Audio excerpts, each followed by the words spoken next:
Hey Puzzle Pieces family, it's Friday again, and this week we studied Genesis chapter 42. Genesis chapter 42 revealed that before God brings breakthrough, he often tests our hearts. Joseph's brothers came face to face with the same patterns of envy and deception that once destroyed their family, and they were forced to address it.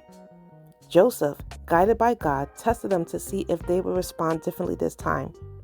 Even Reuben's desperate plea to protect Benjamin showed that guilt from years earlier still lingered and that change was slowly beginning. This chapter is a reminder that testing is not punishment, it's preparation. God allows situations that expose what's really in our hearts so that repentance, growth, and restoration can take place. So let's look at some key takeaways we can get from this chapter. The first one is old wounds and sins left unaddressed will resurface until they are confronted. And we definitely saw that with Joseph's brothers. That guilt was eating them alive. This was a number of years of deception and lies and cover-up that they were finally forced to address. And they knew it. Nobody had to tell them. They came to the realization that what they were receiving at that moment was basically the payback for what they did to their brother years ago.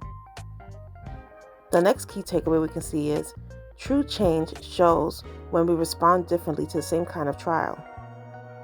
The easy way would be just to sacrifice one brother and return back home, but we really saw here in this chapter that there was a heart posture change, and they really want to make sure that they all return safely back to their father and not sacrifice one for the greater good of all.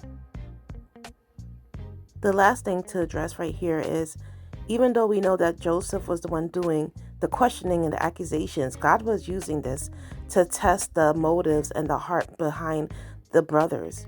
God's testing reveals what lies beneath the surface of our own words and actions. Because like they always say, talk is cheap, but action really shows who you are.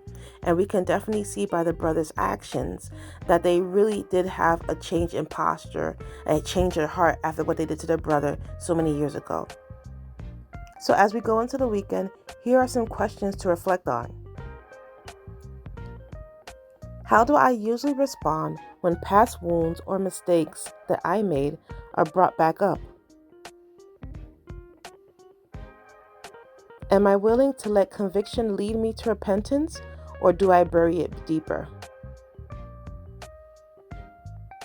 In what area of my life might God be testing my heart before allowing breakthrough? This weekend, think about all the tests that God is putting you through. Instead of running from conviction, invite God to refine you. Remember, testing is the doorway to transformation. When your heart is surrendered, God can move you into breakthrough, restoration, and greater purpose. So that's all for today, guys. We'll see you on Monday for another week of lessons.